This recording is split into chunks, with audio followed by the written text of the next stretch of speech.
Greetings, villains, vigilantes, heroes, and heroines. You're tuned into Project Supervillain. We're your hosts. I'm Mark Drifter. I'm Midnight White. Welcome back to our Review Jam series. This is the series where we review 3 random indie games made by 3 random indie devs. And this series is brought to you by Nest. That's Nest HQTO. Make sure you go and check them out for any and all things esports related. They'll be your #1 source here in Canada. Great ideas usually have humble beginnings, concepts that will one day hopefully become fully realized. Whether or not that's the case here, that's up to you, but these demos are sure to impress, if not just intrigue. The 3 games we've chosen today may never see the light of day, as all of them are early designs, or, as stated before, demos. So, without any further delay, let's check them out. Nothing in Sight. The first game today, Nothing in Sight, was actually developed as a graduation project by students at a college in France, which we will not bastardize the name of by attempting to pronounce. So, there it is. Anyways, this game has a super cool idea behind it, and a lot of potential. However, it is unlikely this particular game will be taken any further, with it being a school project and not an actual published video game release. But let's talk about everything that makes this game a great one. Step into the boots of 4 French soldiers, Francis, Léon, Milo, and Sylvain, stationed at Ypres in a surprisingly sanitary trench during World War I. Throughout their deployment, you will be the one giving the orders to the troops, distributing their mail, managing their hunger and morale, assigning them tasks, and generally just trying to help them survive their time in the trenches. The characters, though not very deep, are each distinguishable from each other and have their own personalities and principles. As well, they each bring their own experience and skill sets to the table. All of this will need to be taken into account and carefully managed to ensure your soldiers outlast the constant barrage of enemy artillery and the many other hazards of the trench. Playing from an isometric view, you will be controlling your troops in a similar fashion to games like Total War or Command and Conquer. Like a small-scale version of them. Mammoth tank it simple. Basically, a lot of pointing and clicking. Moving on, while we don't have any tanks at our disposal, we do have newspapers and letters, so we don't get too sad, but sometimes they will make us sad. So those ones go in the garbage! For real though, in order to keep the morale of your troops in good condition, you will have to selectively censor what news they get from the outside world. Each will handle certain news differently, and it could boost or lower their morale. If Francis's girlfriend writes a letter wanting to break up, he's gonna be a sniveling, useless pile, and there's no ice cream to help. If their morale drops too low, they will eventually desert ice cream. They will desert the trench and run off, leaving you with less soldiers. This will force you to more carefully manage your troops, as although there will be more food available, tasks will become much more daunting. Speaking of food, you will also have to keep an eye on how hungry your troops are and maintain a stock of sustenance. As your soldiers press on with their orders, they will grow more hungry until they eventually reach starvation status. This will affect how well they perform tasks, as well as drain their morale much quicker. After they are fed just once though, you won't need to worry about feeding them again for at least another day. It can be beneficial to have one soldier not eat for a fucking day. Nah, we're not that mean. Or are we? But for real, it would help to have one soldier dedicated to resource and recon runs. However, there are many more external threats to be concerned about. Like the bombs! You know, and the fucking rats. They have the plague! Throughout the day, your troops will be constantly bombarded by enemy artillery. This means at any point you could lose one of them instantly to a perfectly placed shell, which has happened to us. Another hazard that can be equally as destructive as the bombs is rats, believe it or not.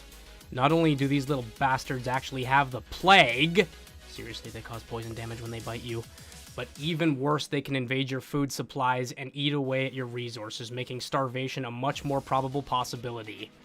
As well, any injuries your troops sustain when performing tasks will require a trip to the medic post to cure their ailments. This will leave you short a man for some time, but they will recover. Otherwise, the loss will be permanent. Knowing which soldier to assign to which task is not imperative, but will help with accomplishing things much more efficiently. Take time to look into their profiles and backstories to understand who will be the best for each role. Maintaining your trench at full operational capacity will require all of your troops to work in tandem to be fully effective. One soldier can, as mentioned earlier, be dedicated to running missions for food to keep the rest fed. Meanwhile, another can be positioned in the watch to draw enemy fire away from the troops in the trench. Any damage to the trench should be repaired immediately, lest it fall to pieces, ending your campaign. When it's time for your troops to rest, they can be directed towards the shelter. Though not safe from enemy fire within, which is odd, they will be able to rest, eat, and regenerate their health, stamina, and morale as they recoup from the stress of war.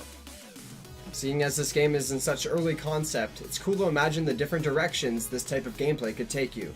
Not only do I feel like there's lots to expand in the whole World War I area, but this game style could be used in any number of situations. Imagine playing this game as 4 astronauts defending the space station from aliens. My point being, this is a very interesting gameplay style that I'd like to see expanded upon soon. I'll second that. I thoroughly enjoyed my time with Nothing in Sight. Being a big history and war buff, I was super intrigued to see what was on offer here. With more expansion upon the core concepts of this game and its deepening of its narrative, level designs, it's a gem in the making. Here's hoping that someone, somewhere down the line, looks at this game and says, yeah, I can make that work. Photobomb. Very obvious Canadian developer Milkbag Games has officially earned our respect just by having that name. You ever seen bagged milk? It's a strange thing, man. We don't even know why it exists. But we do know why this game exists. It has a surprisingly deep message that may not be immediately apparent, but is relevant as ever in our day and age.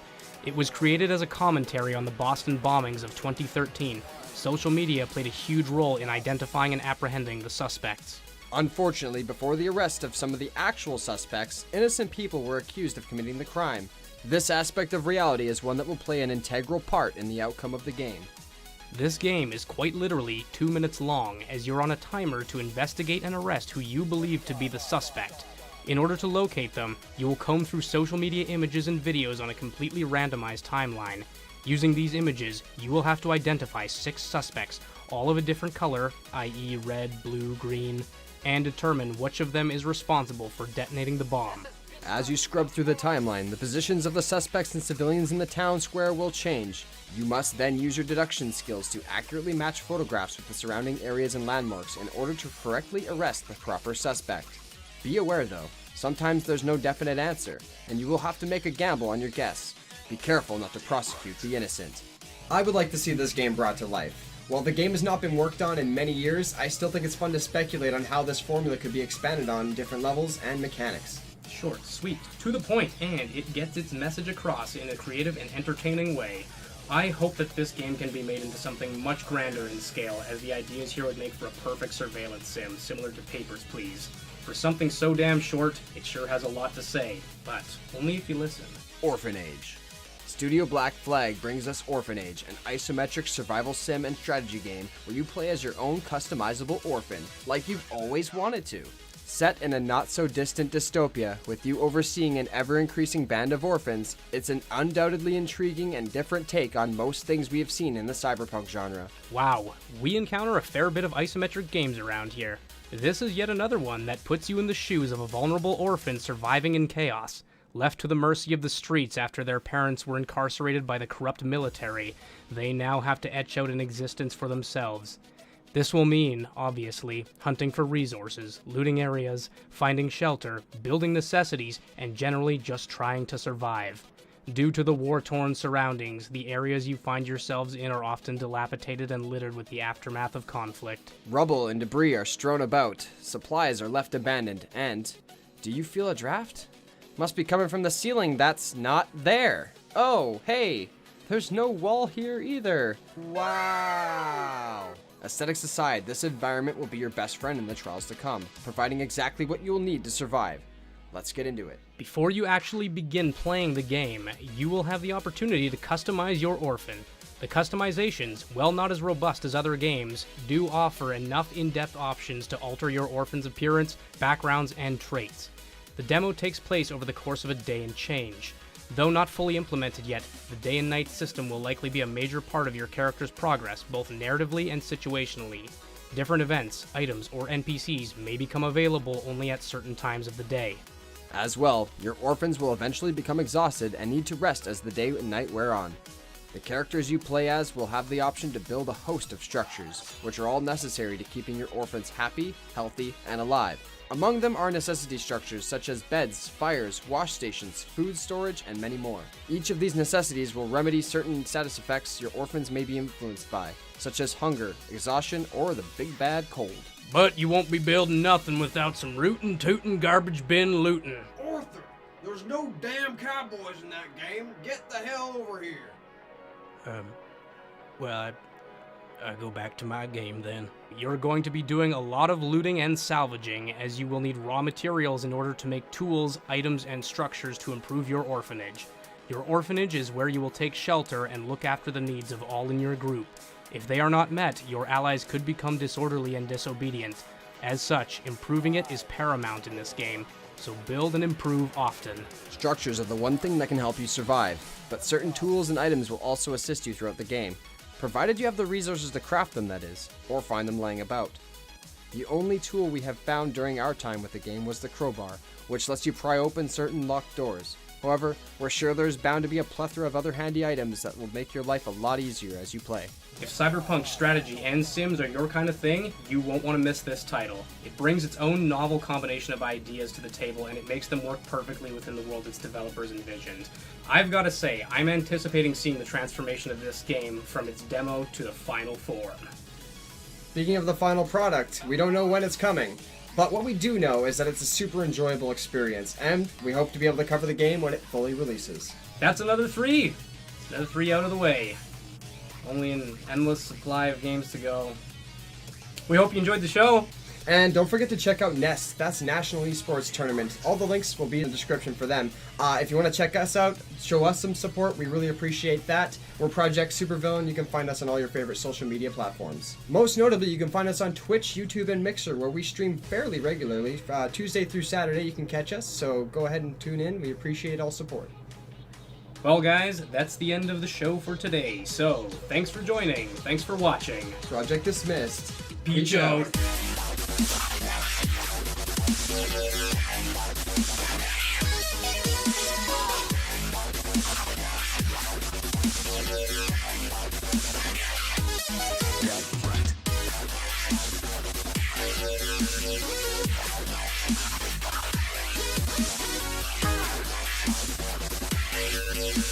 back.